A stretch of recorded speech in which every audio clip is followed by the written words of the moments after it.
Welcome students to another class of computer. In the last session we had discussed about chapter 1 internet basics, and in part 1 we have discussed about introduction, and in part 2 it was related with the internet terminology. So this is part 3 of the same chapter, and here today we are going to discuss about protocol and HTML. So let's begin our today's topic, protocols. So we start with the general terms. What is protocol? As we all know that in a word people speak different types of languages like French, German, Spanish, Chinese, Japanese, English, Hindi, etc. So we would never been able to communicate worldwide if there were no standards governing the way we communicate, and there will be a condition of chaos if we will not if we will communicate with the different types of languages. So we need a standard to avoid such conditions.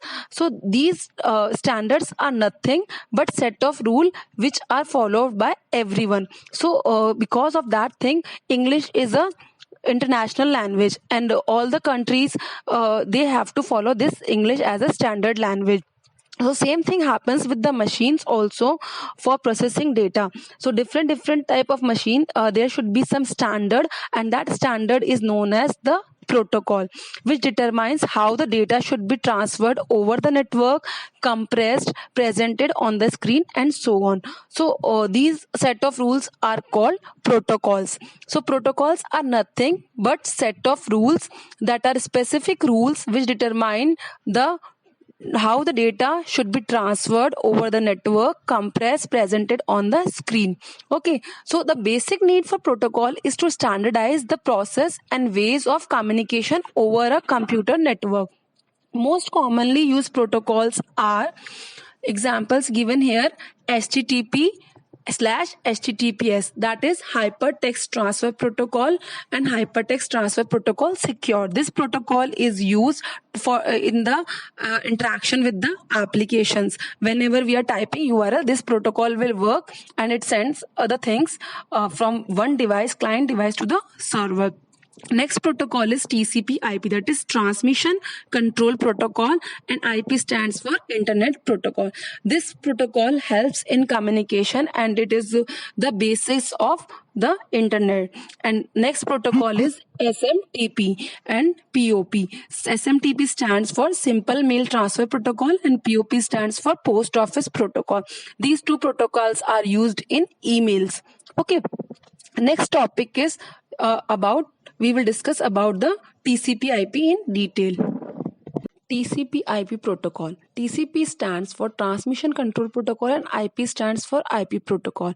It is a set of a family of protocols defining conventions for communication between computers over the internet, and it is a basic communication protocol of the internet. Let's take an example to understand this TCP/IP. For example, if you have to send a gift from you to your friend, so what process you will do is, first you will take the gift, and then you will wrap the gift in a particular paper, and then you will write the sender address and the recipient address on the particular box, and then you will paste the post stamps, etc., and then deposit this box into the post office. So what we have done is the process where we are just packing the information. Same way we are packing the gift, so it is similar to the sending a information. So what we have sended is the information, you can consider like that. And at the post office, the postmaster will send that particular package to the corresponding address. Okay, so it will go to that particular next post office, and similarly it will transfer from one post office to another post office, and at the receiver side, that particular post office, it is again checked, and then it is sent to that particular local address, and the recipient will again do the same process of deassembling the particular gift. He will see that gift, and then he will unwrap the gift. Okay, so same example, just consider it for understanding this TCP/IP protocol. TCP/IP protocol is a two-layer program. The higher layer TCP manages the breakdown and assembling of the data, whereas the lower layer IP layer is responsible for the accurate delivery of the data over the internet. So what TCP is doing, it is just doing the packing thing, and what IP is doing, it is just providing that particular address.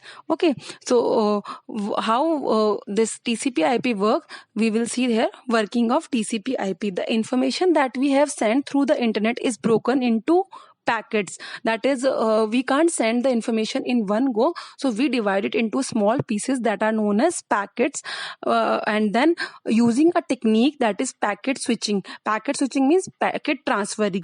It is a digital networking communication method which breaks the large data into suitable size blocks, and those blocks are known as packets. So what we do is, we are just dividing the information into small packets or small pieces. Okay, so the IP is responsible for sending these packets to the right address by assigning them a sequence number.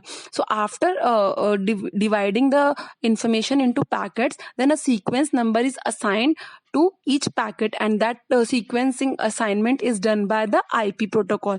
Okay, the packets are then sent to the local internet service provider, and from there the packets travel through the multiple level of networking, computers and communication line before they reach the destination. And the destination may be your town or anywhere across the globe, where the information packet reach the destination computer, and the TCP with the help of packet switching again assembles the packets into a single message. And it is not always that packets are the way we are sending the packets, it is received in that manner. It can be received in random manner, but after receiving all the packets, the information is rearranged by this TCP/IP protocol, and then the receiver will receive that particular message and in the proper form. So that is the working of TCP/IP. In simple terms, we can say, the way we are wrapping a gift, same way we are just breaking the information into small pieces, and then we are assigning a label of address to that particular IP or that particular packets, and then we will send it to the ISP, internet service provider, as we are sending the gift to the post office. Okay, and then post office will search the recipient address, and then similarly here also TCP is doing the process of transmission, and IP is just checking the address where we have to deliver that particular information. Is it clear? Okay. Next topic is HTTP and HTTPS protocol. So HTTP stands for Hypertext Transfer Protocol. It is the set of rules for transferring hypertext documents on World Wide Web. अब hypertext may include text, graphic, image, sound, videos, etc. This hypertext refers to a special format of text that contains links of the other text, just the way we find links on a web page, which leads to the other web page. To create such pages, hypertext files are created, and these hypertext transfer protocol is an access method, or you can say a method to access web page used on internet. It is primarily access method for interacting with internet. The HTTP generally works on the combination with www, and this HTTP is the basic protocol that is used on World Wide Web. This HTTP is responsible for accessing all the hypertext documents on the World Wide Web. Since World Wide Web is a system governing the use of multimedia files on the net, and hypertext files support multimedia, the HTTP generally works in combination of www. So always whenever we are typing an URL, you can see there that it should be like that: http://www. For example, w3schools.com. So the URL, complete URL, you will find the HTTP and the www also with the domain name. Okay, next is Hypertext Transfer Protocol Secure, that is HTTPS. It is an enhanced version of HTTP that with SSL, that is Secure Socket Layer Certification, and this SSL take care of ensuring that the data goes securely over the internet. The main difference is about the security. In HTTP, the connection link is unsecure, and in HTTPS the connection link is secure.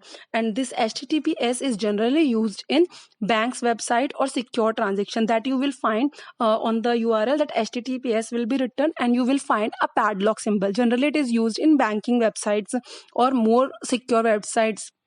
Okay, so let's talk about this HTTPS more. That HTTPS protocol ensures the security of text or information being transferred over www. With the regular HTTPS protocol, the text and information being transferred flows from server to browser directly without any encryption. Encryption means coding, which means it can be easily stolen. You can understand encryption as this: the actual information is converted into some code. Code means secure code. Okay, code words using a specific type of technology that is called SSL, that is Secure Socket Layer Certificate. And this SSL, Secure Socket Layer Certificate, helps to create a secure and encrypted connection between the server and the browser.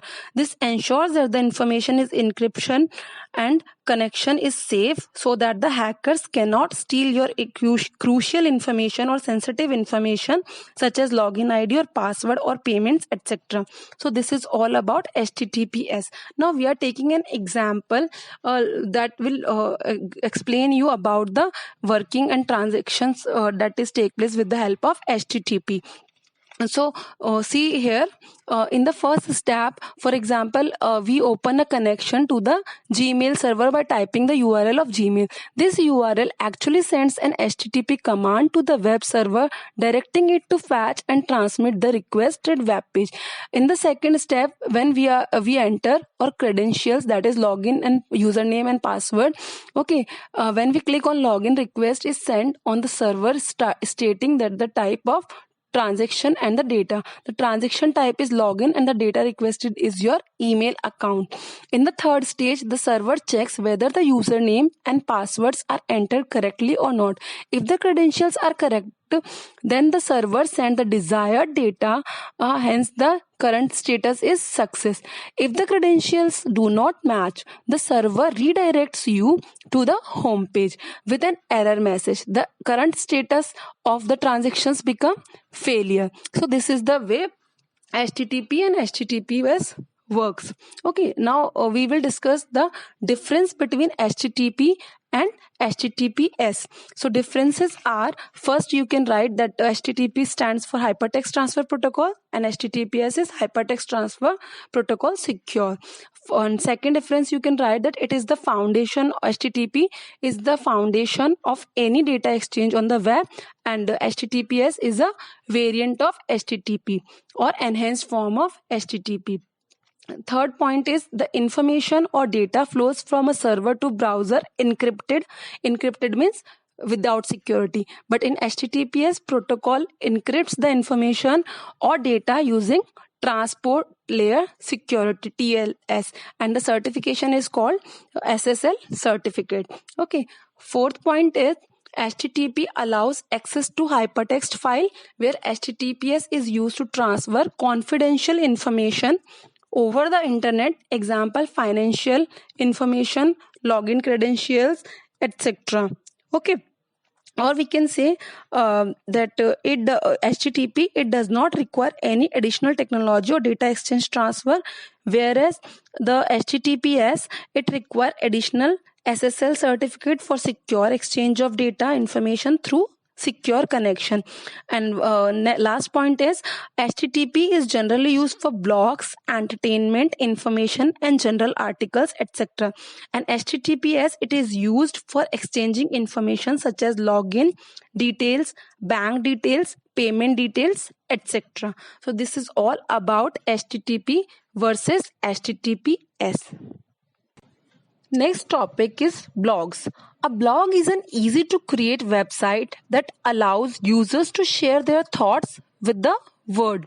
The word blogs come from weblog because a blog consists of a signed and dated log of individual posting. Log means the entries or the you can say the history of the blogs is known as log. Okay, and posting means whatever we are writing, that is considered as post in blogs. Okay, the person who write blogs is known as blogger, and the way of writing and the process of writing blogs is known as blogging. So blogging can be an interactive activities. Readers can add comments to a blogger's post.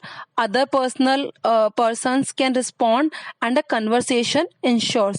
Blogs can provide up to date news, technical information, political opinions, advice on investment, health tips, sports, and much more.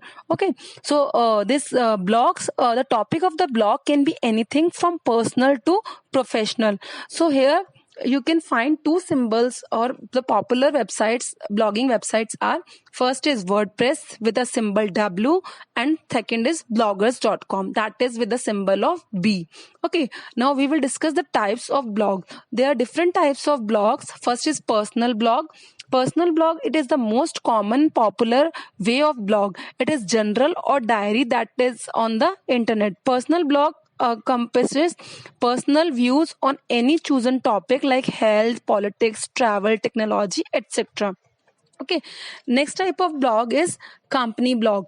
Many companies run blogs to let their customer and client know what is going on in the companies that would interest clients or customers, such as new products coming up and progress being made on the some projects. So that types of blogs comes under the category of company blogs. Okay, next type of blog is non-profit blog. These non-profit blogs is a category incorporates the non-profit organizations, that is NGOs, which use blogging to create awareness and raise money for their causes. So we can say that for a fight against COVID-19, we can create a non-profit blog also. Okay, next is political blog. A political blog is the active members of these categories are mainly political parties or members of parliament who use blogging to remain connected with other constitutional parties. Okay, and next type of blog is news and view blog. This type of blog is normally used by the journalist to post factual stories and views about the latest events. Okay, and news and television companies such as BBC have many professional journalists who post stories and views about the latest event. Visitors can add their own opinion as well. So this is about news and views blogs. And next blogging type is microblog or microblogging, you can say. This is another category of blogs that comprises of short entries or updates about the routine task of an individual or a company. This type of blogs are known as microblogs. Okay, they are written in short message form, and it is mainly used to keep friends, colleagues, and customers updated as the entire entries becomes a running commentary about one's life and interests. Twitter is the best example of microblogging. These microblogs are the same as the blogs, but they are written in a short form, and 280 characters is the length of the characters that can be used in Twitter, and the individual post in this microblogging is known as tweets at the time. Okay, so this is about microblogs. Next topic is advantages of blogging. So here you can see the many advantages of blogging. So first advantage is it enables you to pen down your thoughts on anything that interests you. There is no time constraint in blogging. You can do blogging from anywhere.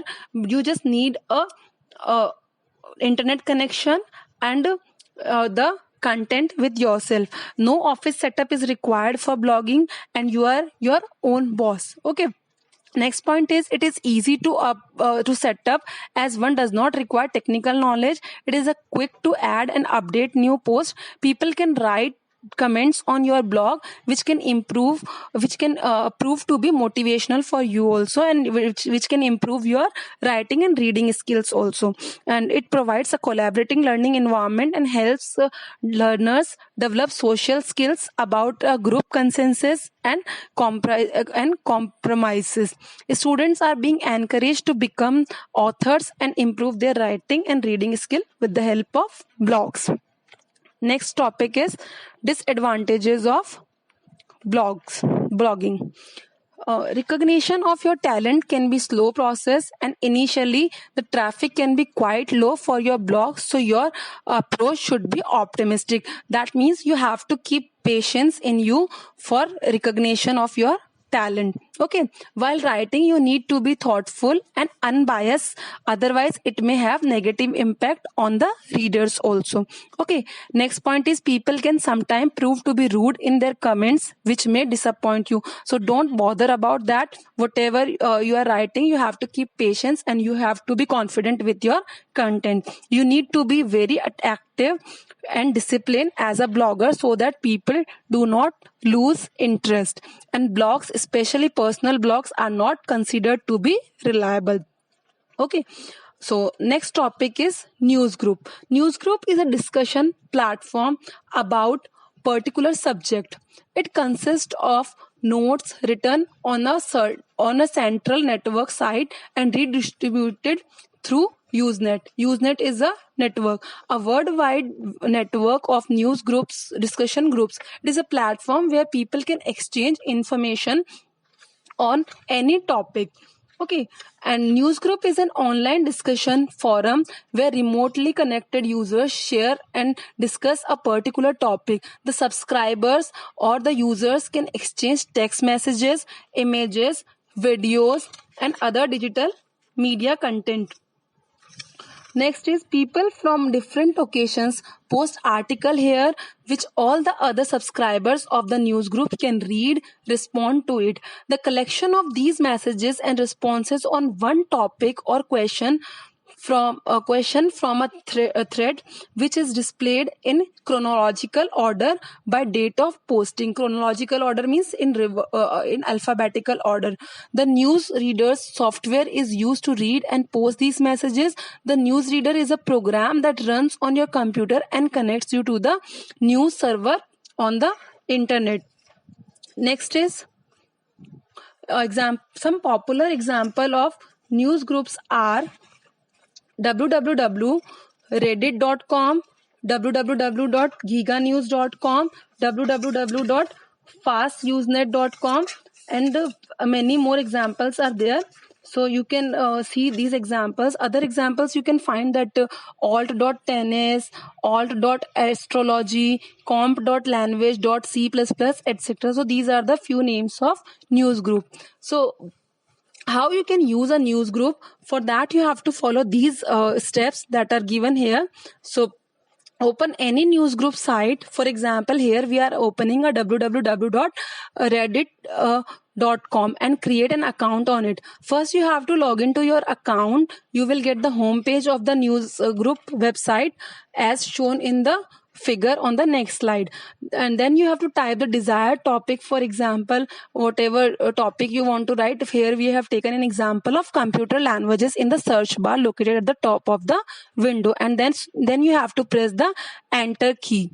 After pressing the enter key, you will go to the home page of that news group. So here you can see in this figure, this is the home page of a news group, that is www.reddit.com.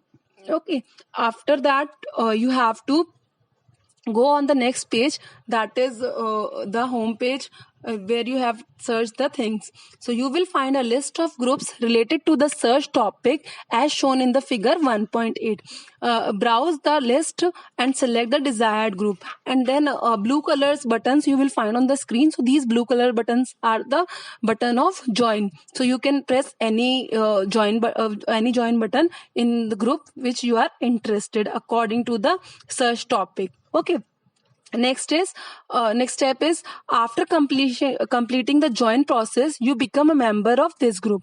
After becoming a member, you can click on the name of the group to open the link. The news group page will open, and then you can read the latest news published in the group, and you can also create new post by clicking on a create post link, and a new window create a post will open. You can see in the figure, and then type the desired message in the text box and click on the post button. The subscriber of this group can read your message by clicking on its title, and they can also reply to this post by using the reply button. So you can try this news group or blogging things at your own by following all the instructions that are given in this video. Okay, thank you so much. Your chapter is completed.